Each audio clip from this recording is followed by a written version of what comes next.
teaches you everything that school didn't about job search and career growth. And today we're going to be talking about interviewing in a pandemic, and specifically 4 key areas of interviewing that you need to keep in mind where things have slightly changed and amplified and have become even more important than before. So if you are looking for work or thinking about changing careers or looking for work, this is going to be a great session for you, because interviewing is such an important part of the process. And I personally, after 20 years as a career coach, have noticed that this is the place where people seem to prep the least.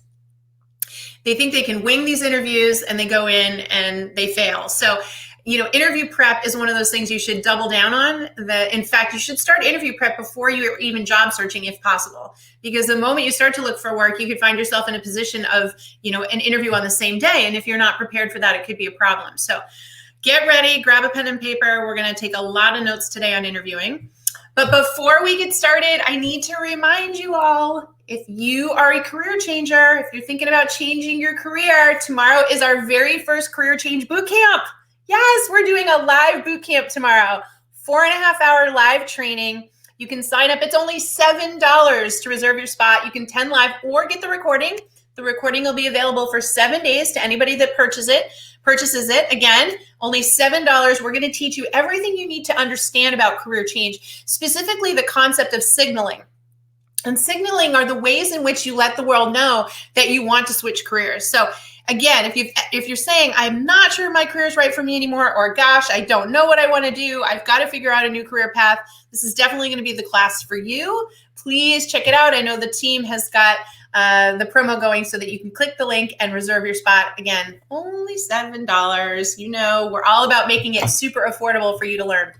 Excellent. All right. So I want to get down to the business of talking about interviewing in a pandemic and the things that you need to do in order to be successful. So, things have changed. I don't think I need to tell any of you that. I think you're acutely aware of how much things have changed. But anytime things change, your technique should too. So given the fact that the majority of companies are actually doing a lot of online interviewing, a lot more phone screening, they're being a lot more careful in terms of how they hire. They have to be, right, for legal reasons. You need to be cognizant of that, and you need to think about that and the impact that it has on your ability to make a good impression and build a relationship and hopefully get hired. I did a TikTok recently where I explained to people that if you forget everything else in an interview, the one thing I want you to remember is that every single person you meet is trying to decide whether or not you will make their job harder or easier. So when you meet with people, you need to think about how you're presenting so that they will get the impression that you will make their job easier. That's how you'll get them to vote for you. And so we're going to talk a lot today about the impression that you can give in the interview process right now in a pandemic and the things that you should pay attention to so that, again, you will send that right message. They will see you as somebody that will make their job easier, not harder. Okay? Awesome. All right, so let's get right into it. We're going to talk about number 1, which is actually company research. So, when you are out looking for work, you're really a job shopper and you're thinking, but JT, they have to purchase me, so to speak. Well, yes, right? But at the same time, you need to do your due diligence on a company these days. You do not want to go to an interview and not be completely prepared in terms of what you need to know about the company so you can talk about them intelligently. That's just a given. But I would also tell you, you want to do your research so that you can get excited about the opportunity and see where you might be able to differentiate yourself in the conversation. What did I say? You want to show them how to make how you're going to make their job, easier, not harder. So for me, company research has really expanded and gone to the next level. So I want to talk about a few things that I want you to think about when you're doing your research. First thing I want to remind you is that just because companies are restructuring does not mean that they're not hiring. This is a common misconception I see in recession times and times like these where we'll say, I would want to work for that company, but I just heard they did a bunch of layoffs. Well, they probably did. Almost every company right now is restructuring in some way. They have to, because they have to now adapt their business to the new normal. But no company wants to shrink and never grow again. What they're doing is restructuring in order to free up their cash and their cash flow so that they can reinvest and hire and build in a new direction that will be profitable to help them grow and sustain. So if you see a company that's restructured, I would still follow them. I would still go check out their pages. You're going to find out they're still hiring for positions, and they may just be hiring for someone like you. Meanwhile, everybody else out there is assuming they're not hiring like you automatically did and isn't bothering to look. So there can actually technically be less competition for these jobs, which is another reason why you want to check that out. You also want to be aware of the restructuring. So when you're doing your homework, you want to be cognizant of that because that may come up in the hiring conversation. Second thing I'm going to tell you to do when you're doing your company research is to start following the company executives. So you can go over to LinkedIn, for example, and you can go to the company page and you can find a lot of the people that are executives at the company and follow them. And the reason I would tell you that is you want to see what's on their minds on social media. What are they pushing out? What are they talking about? What are they sharing? Remember, these are the thought leaders of the organization. These are the people that are deciding what the company needs to look like going forward, what it needs to focus on. And so when you study the executives and what they're talking about right now, you're going to be able to get a really good handle on the problems they're dealing with and the pain that they're trying to alleviate, which is, again, what you want to be able to go in and talk about in these job interviews so that you can show that you will make their jobs easier. You will make their lives easier. Okay, so following the executives and taking cues from them is very important. Another thing that I would tell you need to do is study how the industry is evolving using your expertise. So in a lot of the sessions I've been doing inside Work It Daily, the private video sessions I do with our members, I've been talking to them about how to become a futurist. And a futurist is somebody who in your industry or in your skill set is thinking 10 steps ahead about what it will look like and how the skills might need to adapt or evolve, or how the customers might change, or how the needs might change, or the process might change. You want to look at your work and say, how is that going to change and who is going to succeed in my industry, in my skill set, if they do this kind of evolution? If you can think about that, it shows just how savvy you are, because being a futurist means really understanding your craft and your industry well enough to anticipate changes. And that's what everybody's looking for right now, right? Crystal ball. They want to try to figure out the future. They want to try to figure out a plan and go with it. So when you can talk that way, you're really going to sound like a problem solver in these interviews and get them more excited about you as a candidate. Next thing I want you to think about is recognize the difference between disgruntled employees and real issues. So what do I mean by this? Well, everybody heads over to Glassdoor, maybe you go to Indeed, and you check out company reviews when you're looking for potential employers. And right now, we're going to see a real increase in the number of negative comments, specifically from people who have probably been, unfortunately, the victim of a restructuring.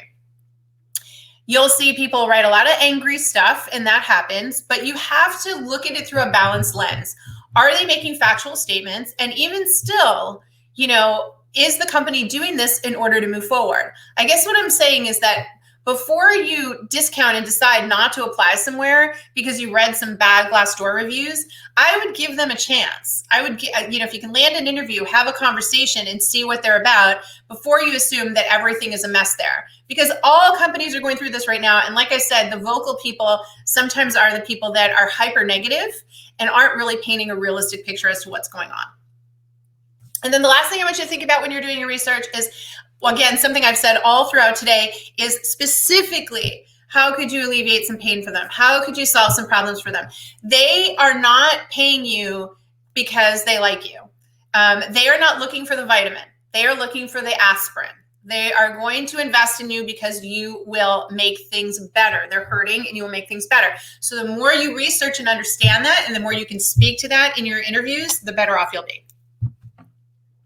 All right, we're going to move on to the next one, video interviewing. So obviously this is something that has absolutely blown up as a result of the pandemic. It is not going to go away.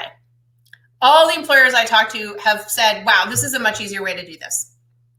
We would rather get on a Zoom call or some form of technology and do our first several rounds of interviews this way and really only bring somebody in if we have to.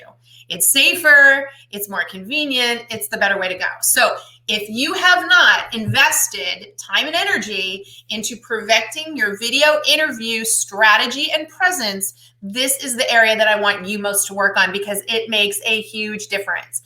People hear what they see. Let me say that again. People hear what they see. It's a very famous phrase from an actress named Doris Day. And what it means is that what we see on camera, we start to interpret about you. So even though, you're talking, what I see, I'm going to take in a lot more from that. So you have to think about that in video interviewing. So what do you want to keep in mind? First of all, eye contact. My camera is right here on the top of my screen.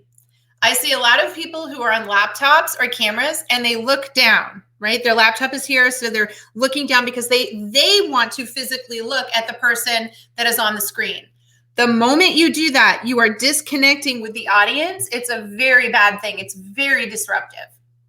Learning how to look at a camera instead of a person, well, it's not super easy. Everyone can learn to do it. And one of the techniques you can use is you can take that little zoom or whatever you're on and their face, you can minimize it and bring it up as close to the camera as possible. If I was to put it right underneath here, I could feel like I was looking at that person and still be looking at the camera. Whatever it takes for you to be able to hold eye contact with the camera is vitally, vitally important in order to make connection. You got to resist the urge to do this every 2 seconds.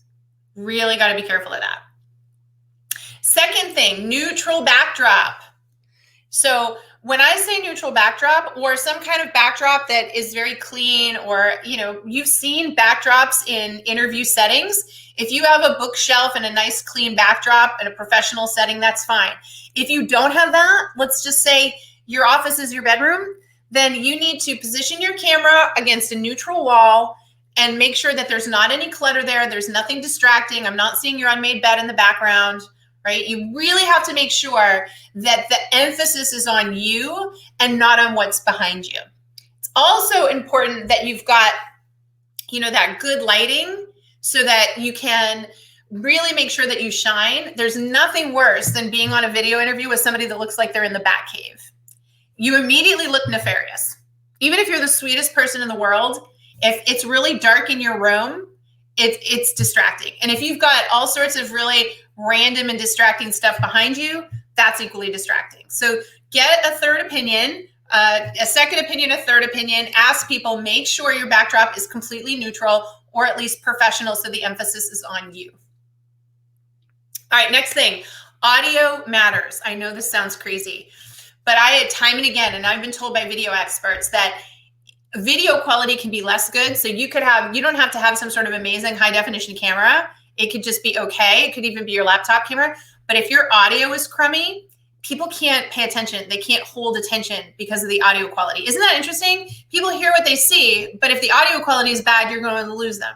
So I would strongly encourage investing in some kind of microphone. They're not expensive if you can afford it, or borrow one. But any kind of audio upgrade so that your audio quality is solid is going to be a good investment, because this is never going to go away. Even when you land a job, obviously we know there's going to be a lot of time spent on video. If you're looking to grow your career and you're going to be in Zoom meetings and presentations, you want really good audio quality so that you can stand out amongst your peers. Think about it. If you've ever been on some kind of call and the audio quality was crummy, you can't listen to it. So investing in good audio is key. At the same token, make sure there's no sounds, no distractions. If you can't upgrade your microphone, please make sure there aren't other things in the area that are going to make that sound quality that much worse. All right, moving on, testing your setup and securing proper internet. So dropping the call, losing the call, being in a coffee shop, having spotty internet, spotty Wi-Fi, bad idea. It is the fastest way never to get a second interview. And I know you think that doesn't seem fair, but understand it's a truly competitive environment right now. And recruiters have dozens and dozens of people who want the same job. So if they can't connect with you, they're moving on. They're under time. They've got to get through. They've got to find their 5 or 6 candidates that they're moving over to the hiring manager. They can't waste time waiting around until you have the proper internet set up. So now is the time to make sure that you have all of this perfected and that your internet is rock solid and can handle any kind of streaming that you need to do for an interview. And then the last thing is to avoid swivel chairs, because if you're a nervous Nelly, in fact, I'm in one today, right? I'm going to show you what I mean. Avoid swivel chairs, because I see people when they get nervous, they do this and they do this and they're moving around. So if you're a person that gets nervous, you can't be in a swivel chair. And a lot of times people have a business chair that's a swivel chair and they don't realize they're doing it. You got to put it on lock. The other thing that I want you to teach you to do, and this is a technique, and I'm going to give a shout out to my dear colleague, Lindsay, who's on today. It's called the 3-finger rule. Do you see this? You always want to test and make sure that there's 3 fingers of space between your head and the top of the screen. And make sure you move around, right? You know what you're doing. Hopefully you've avoided the swivel chair. This is so important because if you have too much space above you, it looks really weird. And if you have too little, you can cut your head off. So it's really important that you do that as well and test that. But I cannot stress it enough, folks. Of the 4 things I'm talking about today, this whole idea of video prep is vitally important. It really can make a huge difference into whether or not you move forward. Awesome. Okay, let's talk about the third one. Managing your expectations. This is a big shift that we have to think about in the process. So this is what I want you to keep in mind. Hiring is not moving fast. They may rush you. Hey, can you meet today? Yep. They might push you to jump through hoops, but hiring itself isn't being rushed right now. A week to you is an hour to them. They've got a lot else going on. There's the added frustration and fears around the pandemic. You just have to understand that hiring is taking longer than normal. There's figuring all that aspect out, and patience is really, really important. Also, expect a lot of competition. I just need to be brutally honest with everybody here. You're talking about millions and millions of people out of work. They are all competing for the same jobs. And there's a lot of what we call last minute entries. So what do I mean by that? Well, a company will have a job opening and they'll post and they'll start hiring and they'll turn the job posting off. And they'll start screening people and bringing people in for virtual interviews. And what will happen is through networking, because we know networking is the #1 way to get a job, friends of friends will get somebody's foot in the door after the job posting is closed. And you might go, that's not fair. Well, guess what? Hiring isn't fair. So they will get their foot in the door and say, really, I know you've already started the hiring process, but I know Mary Jones and she's awesome. You really should interview her. And they're going to do it. And I've seen so many people get to the final stage of the hiring process and all of a sudden it slows up and they find out there's a late entry and the late entry gets the job. It happens. So understand that competition is there and that there will be late entries, and that's just how that works, especially right now in times of heavy competition. Plan for multiple rounds of interviewing. I am talking to people that have interviewed with 6 to 8 people and not always in panels. One person in the Work It Daily platform this week is literally on their 8th separate interview for a job. That's what companies are doing. A lot of companies weren't prepared for this kind of virtual planning and don't have really great hiring systems in place. And they maybe haven't been doing a lot of hiring, and this might be just the start of their hiring. And so, they're like, oh, I'll just schedule an interview with this person. Oh, they need to interview with this person and this person and this person. Next thing you know, you've been through 8 interview rounds. It happens. This is kind of part of the chaos that happens right now. So don't get frustrated. Manage your expectations around it. Understand that it's normal and it's okay, and just keep going, because at least it means you're in the running. And the last thing that I'm going to tell you is please keep your pipeline going to avoid job crush. It can be really easy in a pandemic. The moment you get a warm lead, the moment you get your first phone interview and it's a good call, that you stop looking for work. You're like, oh, well, I really want this one to work out. Don't do that. Don't do that. For the reasons that I'm showing you here, the best thing that you can do is double down, triple down, look for more jobs, get more job interviews, be interviewing with 3, 4, 5 companies at a time. And you're thinking, JT, that seems like a lot to manage, but hear me out. You will feel less obsessed with getting a job and less worried about whether or not you did a great job or not if you have multiple interviews. That will make you come across more relaxed and candidly more confident because you have multiple interviews. And that will actually help you do better in these interviews. When there is only one interview in the pipeline, you're overly obsessed and it shows. So don't get a job crush. Play the field when it comes to your jobs. Try to find as many companies as possible. Really try to get that interview pipeline, we call it, going, because it's going to help you manage your expectations and be better in all those interviews overall.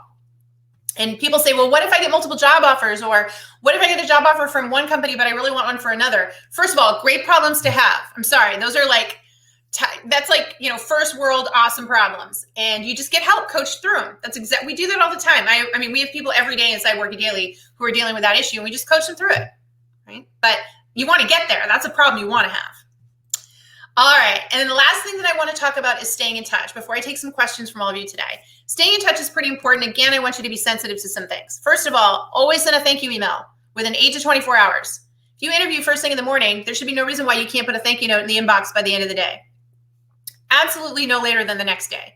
They're watching. They know that you are on technology and you can message them. So everyone's wondering, wait, you couldn't take 2 minutes to write a thank you note, right? So you got to think about that. Secondly, you wait 1 full business week before you follow up, unless they gave you a date that you could follow up. Otherwise, you wait 1 full business week to wait to follow up. And by business week, think about that, 7 days. And by the way, never on a Monday. Never message anybody on a Monday. Everyone's coming off the weekend. They're trying to get back in the groove. They've got brain fog. Always wait till Tuesday. And then after that, you can wait 2 weeks to follow up again. And after the 2 weeks, you just kind of let it go. It's in their court, okay? Next thing, never, ever, ever, ever say, I'm just checking in. When you do message them follow up, do not use the word just. It basically, it's sort of a underlying backhanded way of saying you didn't do your job, and so I'm having to check in and see where we're at. So never say just checking in. Take the word just out of it. After 2 weeks, if there's no feedback, let it go. They will contact you. If they want you, they find you. They know how to find you. Don't assume maybe they didn't get an email or maybe they missed anything. It's their hiring process. It's their job. You did your part. You keep messaging, I guarantee you're going to end up on the blacklist because you're going to look desperate. Got to let it go. Remember what I said earlier about the job crush? Stay focused on that.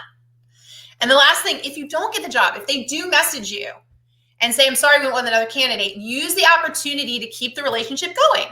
So you want to say to them, I'm really happy you found someone. Of course, I'm sad it's not me, but I enjoyed the process. How can I stay in touch? What can I do to be proactive in the event you have another opportunity? Show them your character. Show them that you have no hard feelings and that you really want to build a relationship in the event you can work there someday.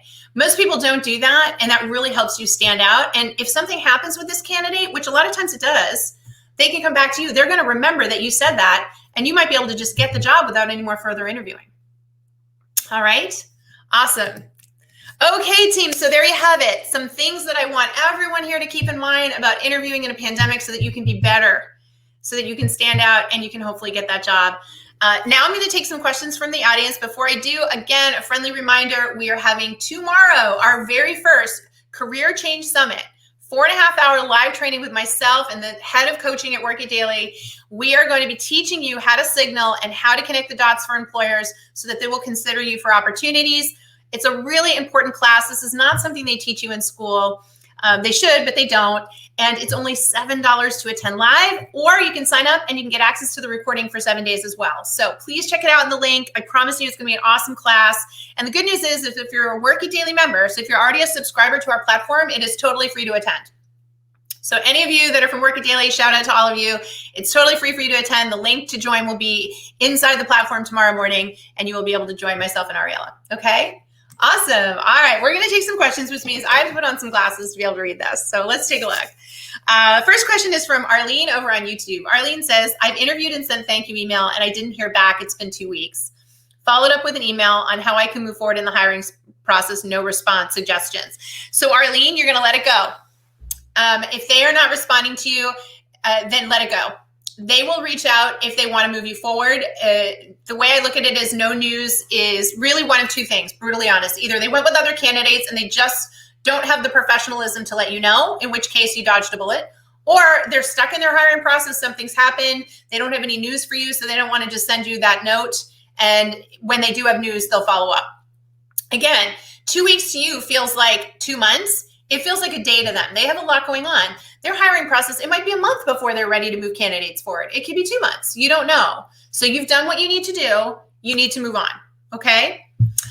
Erica over on YouTube says, I received a request to video record my responses to the following. Question number 1, why do you want to work here? Question number 2, what's your ideal work environment?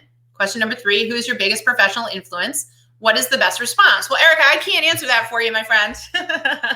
There's no one right response to this. The right response is for you to talk about, 1, why you self-identify with their business. So first question you need to answer is, what is it about their product or service that you identify with? What's going to get you up out of bed every day and be internally motivated to want to go do that job? That's the first thing you have to answer. Second thing, your ideal work environment, you need to be honest about that. Where do you thrive? What needs to be in place that lets you leverage your skill sets and maximize your abilities so that you can provide the most value to an organization? And then third, your biggest influence, who is it? And what is it about them in terms of the way they work and the way they succeed in life? So these are wonderful, thought-provoking questions. I would take my time to write those out and really think about the answers. And I would even practice them a few times before I video record. So you should video record yourself answering these things and play it back to yourself. You're going to catch so much about where you look and your facial expressions and body language, and did you say too many ums and ahs, and what was the tone of you like? You want to record yourself doing these a couple of times, and then you can record the answers. Okay. Wonderful question. So Yuen says on YouTube, if we manage to get the interview stage, will we be notified through phone, email, or WhatsApp? It could be any of those. Normally, whatever their mode is, if they ask for your contact information, it's normally going to be probably some kind of email request, but whatever contact information they requested from you is normally how they would then follow up with you. Milton on LinkedIn asks, the eye contact recommendation is so true. Oh, I'm glad you think so. That's awesome. My question is, what would you do if you have a panel interview? Is it feasible to adopt the same recommendation with multiple faces on your screen? Well, yes, because actually, Milton, even though they're all on the screen, all you have to do is look at the camera and it's like you're looking at all of them. So just keep learning to focus on the camera itself and you will be fine. Yeah, that's a great question. A lot of people don't realize that. I love that you asked that. Amy on YouTube asks, how do you respond when the interviewer's dog barks or kids come on? Ignore them or acknowledge, especially if they think it's cute while interviewing for a professional position. Yeah, okay, so that's a great question, Amy. First of all, it happens. It absolutely happens. I remembered to put my dog in the cage today, but there's a really good chance Boomer could bark any minute here and you'd hear it. I would take the lead from them, right? So if I sat here today and my dog started barking or my kid came across the way and I did not acknowledge it, then you shouldn't acknowledge it. You should stay focused and follow my lead. But if I say, oh my gosh, I'm so sorry, the dog's barking, hold on a second, at least I'm acknowledging it. And it's okay for you to say that too and be like, oh, I know I put my dog in their cage or something like that. Whatever you can say to lighten it. We need to be more forgiving. And the funny thing is you can't have these things happen, right? So you're being interviewed. You're the service provider. So you actually have to have your A game, but hiring managers may be more laxed and you can't criticize them for the same thing. And you made a comment there about it being a professional position. A lot of people are like, well, I expect the same thing back. No, folks, this is where I'm going to disagree with a lot of the norm. You are selling your services. You are the business of one. They are the customer. The customer is allowed more leeway, plain and simple. Right? I'm not saying that the customer always needs to be right. I don't necessarily subscribe to that, but you've been a customer and you understand that you expect more from the salesperson or from the organization because they're going to profit. They are going to get something from you. So that is where we have to be more forgiving in the recruiting process. And I know that may not be the popular thing, but folks, it's the truth. We just have to understand that. Now, completely being abusive and obnoxious, absolutely not. I think we all know when we're not being respected, right? And I'm so glad you asked this question, by the way. Thank you. Because there's a difference between letting little things go and not being respected. And whenever you're in doubt about that, inquire, get a second opinion. But as far as those things happening, they do happen. And I think that they are the customer and you have to be a bit more forgiving. Another question from Durgesh. Durgesh, do letters still make a difference? Scan an email, or is it just not recommended, just an email?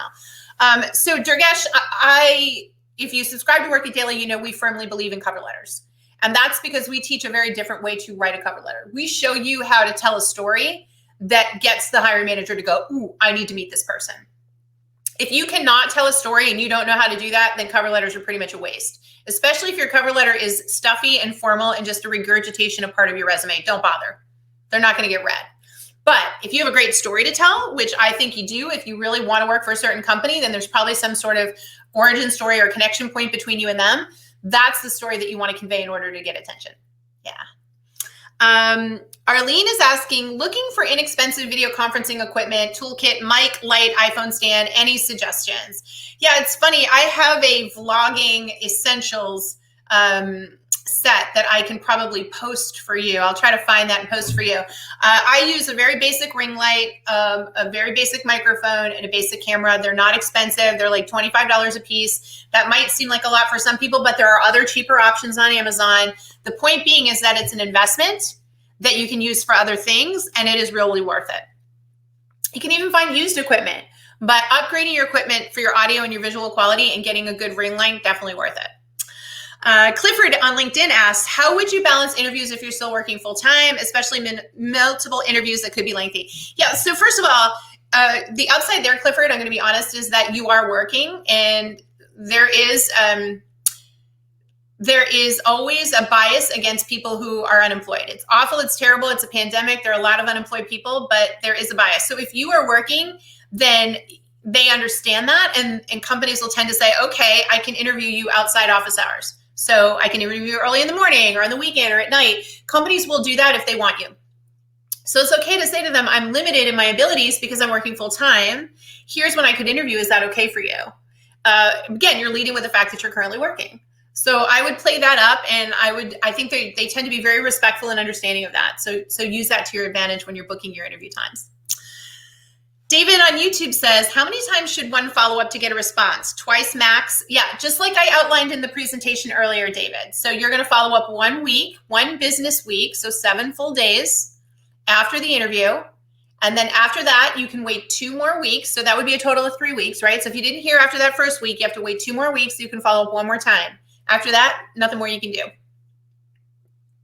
Darren asks on YouTube, should I try to avoid wearing glasses during a video interview? They always seem to get a ton of glare, which makes eye contact difficult. Yeah, I mean, if you can do it without glasses, I would definitely encourage you to do it without glasses. If you're like me in a moment like right now where I couldn't see if I wasn't reading your questions, then it's okay to put the glasses on. But if you can do it without the glasses, I definitely would, Darren. Ronak, I hope I'm saying that right on YouTube. Sometimes hiring managers do not turn on their video and continue to discuss through audio. Should you keep your camera on?